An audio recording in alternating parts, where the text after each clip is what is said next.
இன்னைக்கு ஒர்க் போக ஆரம்பிச்சோடனே ஃப்ரெண்ட்ஷிப்பை கூட நம்ம மறந்துடுறோம்.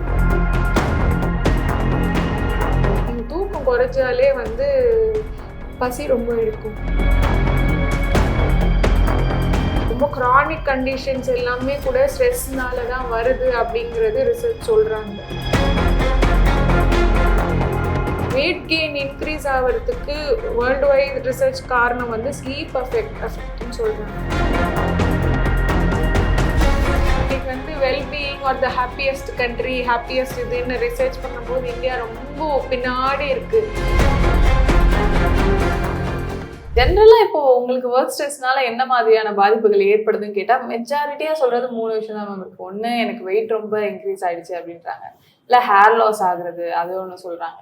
இன்னொன்று வெயிட் ரொம்ப போடுறது சொல்கிறாங்க. ஹார்ட் ப்ராப்ளம் நிறைய வரும் அப்படின்றதும் சொல்லிட்டு இருக்காங்க. ஸோ இதை தாண்டி வேற என்ன பிரச்சனைகள்லாம் வரும்?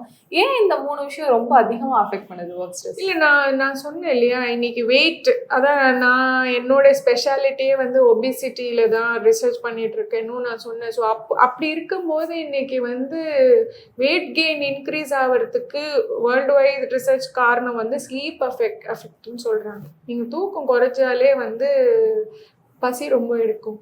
அப்போ அன்டைமில் நம்ம சாப்பிட்றோம். அண்டு அது மட்டும் இல்லாமல் கைண்ட் ஆஃப் ஃபுட் கிரேவிங், ரொம்ப sugary food, junk foods, fatty foods தான் நம்ம சாப்பிட்றோம். ஸோ எல்லாமே கனெக்ஷன்ஸ் இருக்குது இல்லையா? ஸோ வெயிட் கெயின் ஆகும்போது உங்களுக்கு இன்ஃப்ளமேஷன் போய் ஹார்ட்டில் ஆர்டரிஸில் ஃபேட்டு ஸ்டோர் ஆகுது. ஸோ இப்போ கார்டியாக் இஷ்யூஸ்லாம் வருது. ஹேர் ஃபால்ஸ்லாம் டிஸ்ரெகுலேஷன் ஆஃப் ஹார்மோன்ஸ் வர்றதுனால அந்த மாதிரி வருது. இப்போ அதை தாண்டி நான் என்ன சொல்கிறேன், இதெல்லாம் ஃபிசிக்கல் ப்ராப்ளம்ஸ், இதை நீங்கள் கரெக்ட் பண்ணிக்கலாம். இதெல்லாம் உங்களுக்கு தெரிஞ்ச ப்ராப்ளம்ஸ் நீங்கள் கரெக்ட் பண்ணிக்கலாம். பட் மென்டல் ஹெல்த் ப்ராப்ளம்ஸ் வர்றது உங்களுக்கு தெரியவே தெரியாது. ஹேர் லாஸ் ஆகுதுங்கிறது உங்களுக்கு தெரிகிற மாதிரி எனக்கு டிப்ரெஷன் செட்டின் ஆகிட்டுருக்கு, எனக்கு ஆன்சைட்டி செட்டின் ஆகிட்டுருக்கு, உள்ளுக்குள்ளே எனக்கு இதனால் சிஸ்டம்ஸ் எல்லாம் பாதிக்குது அப்படிங்கிறது உங்களுக்கு தெரியாது இல்லையா? இன்னைக்கு ஸ்ட்ரெஸ் ரிலேட்டட் கண்டிஷன்ஸே நிறைய இருக்குது. ரொம்ப கிரானிக் கண்டிஷன்ஸ் எல்லாமே கூட ஸ்ட்ரெஸ்னால தான் வருது அப்படிங்கிறது ரிசர்ச் சொல்கிறாங்க.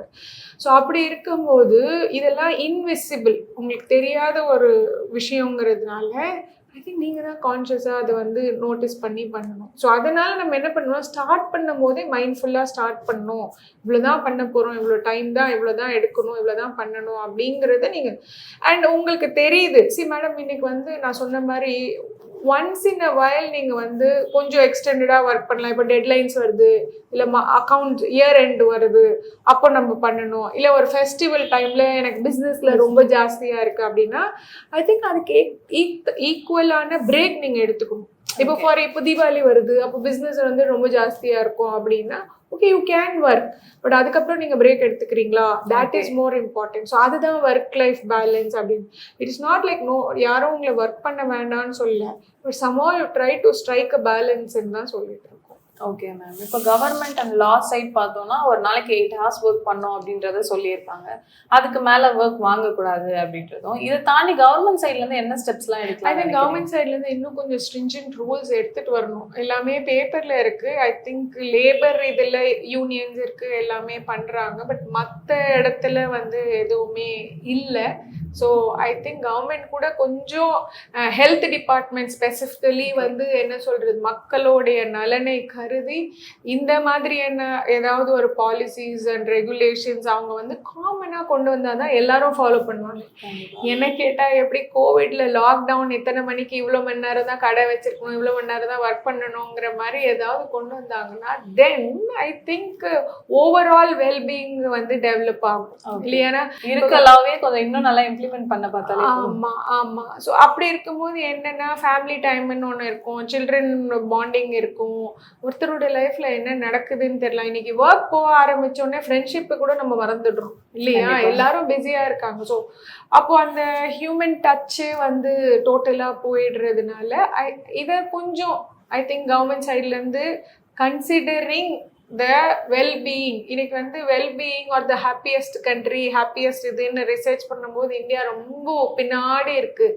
So I think health department இதை கன்சிடர் பண்ணி இதை டெவலப் பண்ணுறதுக்கு என்ன பண்ணணுன்றதையும் பார்க்கணும். Okay ma'am. சொன்ன மாதிரி நம்ம ஃபுல்லா வளர்ச்சியை நோக்கி போகணும், ப்ரொடக்டிவா இருக்கணும் அப்படின்னே நிறைய ஒர்க் பண்ணிட்டு இருக்காங்க. அதை தாண்டி நம்ம ஹெல்த்தியா இருக்கணும், எல்லாரும் ரொம்ப சந்தோஷமா இருக்கிற மக்கள் இருக்கணும் அப்படின்னு சொல்லிட்டு ஒர்க் லைஃப் பேலன்ஸ்க்காக கவர்மெண்ட்டும் நிறைய ஸ்டெப்ஸ் எடுப்பாங்க அப்படின்னு நம்புறோம். நீங்களும் நிறைய டிப்ஸ் எங்களுக்கும் கொடுத்துருக்கீங்க. அண்ட் கண்டிப்பா ஆஃபீஸ்ல ஒரு மேனேஜர்ஸோ யாரோ பாக்குறாங்கன்னா இது எந்த மாதிரி ப்ரொடக்டிவிட்டியும் சேர்த்து தான் அஃபெக்ட் பண்ணுதுன்றதையும் நல்லா எக்ஸ்பிளைன் பண்ணியிருக்கீங்க. இது நிறைய பேருக்கு யூஸ்ஃபுல்லா இருக்கும்னு நம்புறேன். எங்களோட ஜாயின் பண்ணதுக்கு ரொம்ப நன்றி மேம்.